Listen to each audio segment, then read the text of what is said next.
And of course, we are just now 1 week away from the Iowa caucuses. Voters there in Iowa, the Hawkeye state, will be the first to weigh in on who should represent the Republican Party in the general election. Polling shows that former President Donald Trump has held on to a strong lead in this state. Behind him, Ron DeSantis and Nikki Haley both have been on the campaign trail looking to close the gap with the former president.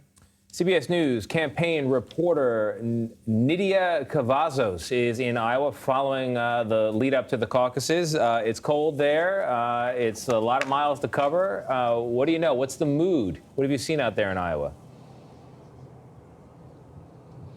Well, it's a snowy day out here in Iowa, and Mother Nature isn't exactly cooperating today on the campaign trail. We've heard that a lot of events have been canceled today, Haley's team and from the Trump campaign as well. And this comes at a crucial time when we're in the final stretch just before January 15, when Iowans will be casting their vote. And the mood out here is this exactly. Candidates are under pressure to show that as far as Ramaswamy, DeSantis and Haley, that they can in fact be the Trump alternative. And when it comes to Donald Trump, he was also campaigning in Iowa during this weekend, and he was here to further solidify his support. You know, people in Iowa did not necessarily mind the cold and waiting for hours in line to be able to have a chance to hear him. So from when it comes to Iowans and just voters across the state, they're excited about the opportunity to get to listen in to the candidates in person and really narrow down their choices, because what we've been hearing throughout the past weeks is that many voters, even though the caucus was approaching, they were very much still undecided. So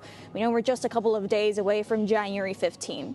Nidia, Nikki Haley has been investing heavily in Iowa, outspending all the other candidates. Is there evidence that it's making a difference for her? Well, when it comes to the Nikki Haley for President campaign and the main super PAC that's been supporting her throughout her presidential run, they're going to be spending close to $5.5 million in ads running through the state. And this is just from January 1st through January 15th. And what this means is that officially they will be outspending the Trump campaign and DeSantis' team, both combined. And we've seen a difference in ads from ads showing that Haley, in fact, is the only GOP candidate that at this point can beat Joe Biden, and also ads solidifying her stance on abortion as a pro-lifer. And now you're asking if this works. Well, we're going to truly know on January 15 when Iowans go out, despite the bad weather conditions that are expected. They're going to be casting their vote. But throughout the past few weeks and throughout the past few months, what we've seen is that polls for Nikki Haley have fluctuated very much between second and third place. And as far as the people that we're seeing that are flocking to Nikki Haley and attending her town halls, a lot of them are expressing that they're tired of Donald Trump and the chaos and the drama that follows him, but they're also increasing their pressure. They're pressuring Nikki Haley to stand up against Donald Trump, speak out against him, and in fact show them that she truly is different and will be different than a Donald Trump presidency. Nidia, if you could, before you go, just bottom line it for us. Could we see a shakeup in the field, a field that has been pretty locked for months now?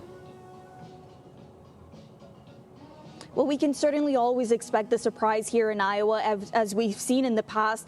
Those who go on to win Iowa don't necessarily go on to win the party's nomination, So we're in it for, the world is watching. We're going to see if Donald Trump, in fact, is the front runner, and by how much is his lead? Is it significant? But what candidates have been saying over the past few days is that they're in it for the long run. No one is necessarily planning on dropping out. DeSantis made it clear over this weekend, and Nikki Haley has made it clear throughout her campaign that she's not playing for second place. So the world is watching, and tune in on January 15th. All right, 7 days away. Nidia Cavazos, thank you very much, Nidia.